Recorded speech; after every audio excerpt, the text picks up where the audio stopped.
Whether you play on PS5, Xbox Series X, Switch, PS4, Xbox One or PC, there are lots of great upcoming games. So here is our guide to the best upcoming games to come this year and next. God of War Ragnarok. Is it really coming this year? We have to be hopeful given that there are first-party exclusives elsewhere in the second half of the year. And Sony certainly is saying the next God of War game is going to arrive in 2022. We haven't seen a whole lot of the game yet, but we know it will tie a bloody bow on the series' Norse era. As Kratos and Atreus try to survive Ragnarok, also known as the end of the world. How is that for father's Unbound? And don't be shy if this ends up slipping not so quietly into 2023 with all the other big games, but we are keeping everything crossed. You'll get your answers soon enough. Well, some of them.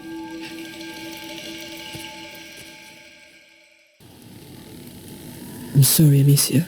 A Plague Tale Requiem. Don't like rats? Still clear of this one. The sequel to 2019's excellent A Plague Tale Innocence is another verbal vermin fest. We once again follow Cybernet's Amicia and Hood, who after fleeing their plague-ravaged home, find themselves in another desperate struggle for survival. So, expect supernatural powers, standstill gameplay, and if we haven't made it absolutely clear, more scary rats than you will ever see.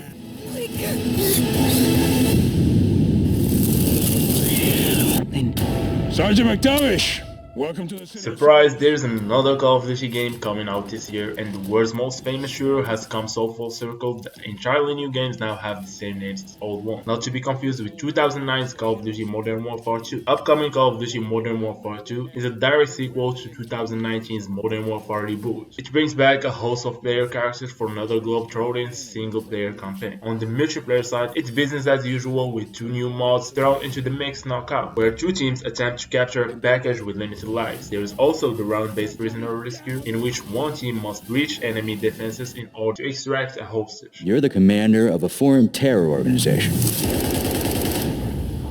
I can say the same to you. Resident Evil Village Winter's expansion. The very enjoyable Resident Evil Village is getting an expansion, adding a not insignificant amount of new content to the base game. New scenario called Shadows of Rose, which stars a grown up version of Rose, Ethan's daughter. Her kidnapping kicks off Village story is intriguing, and Lady Dimitrescu being added as playable character in the Mercenaries mode could be worth the price of admission on its own. But the addition that excites us the most is the new third person mode, which lets you play through the game as a more traditional Resi experience, albeit with the more modern over the shoulder viewpoint. And for those who suffer from motion sickness in first-person games, this will be much appreciated.